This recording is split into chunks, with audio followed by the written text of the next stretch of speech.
সেখানে কোনো গ্রাফিতি দেখা যাচ্ছে না।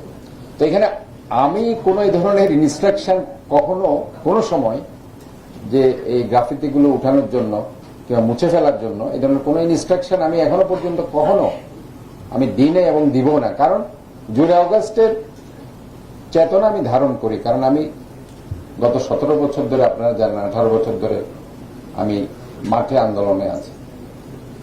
জুলাই আগস্টের যারা বিপ্লব করেছে আমি অবশ্যই তাদেরকে সম্মান জানাই, কারণ সেখানে আমাদের ওয়াসিম আকরাম প্রথম শহীদ হয়েছে, সেও আমার অনুসারী।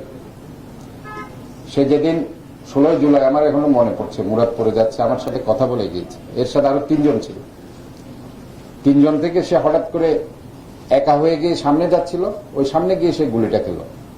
আর বাকি যারা ছিল তারা আমাকে ফোন করেছে যে সাজাদ ভাই, তাকে তো আমরা পাচ্ছি না। আমি বললাম তোমরা একটু সামনে যাও, তোমরা গিয়ে দেখো সে কোথায় আছে। একটু পরে বললো যে তার গুলি লাগছে, আমরা তাকে হসপিটালে নিয়ে যাচ্ছি। আমি সাথে সাথে হুন্ডাতে করে হসপিটাল, আমি ভিতরে ঢুকতে পারিনি। বাবর আলী এবং তার যে একটা অ্যাসিস্ট্যান্ট ছিল, চিনো না, বাবর আলীর যে বডিগার্ড, ওই ছেলেটা তখন গুলি করতেছিল।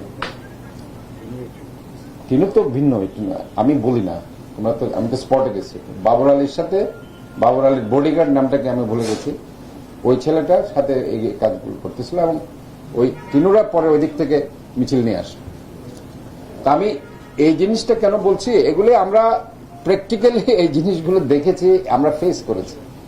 এখন কেউ যদি বলে জুলাই আগস্টের চেতনার সাথে, অথবা আমরা চেতনাতে বিশ্বাসী না কিংবা জুলাই আগস্ট ধারণ করি না, এটা আসলে আমার মনে হয় অত্যন্ত তাহা মিথ্যা কথা, এবং এই ধরনের একটা মিথ্যা প্রলাপ যদি কেউ বলে, এটা আসলে সহজে মানুষ গ্রহণ করবে না।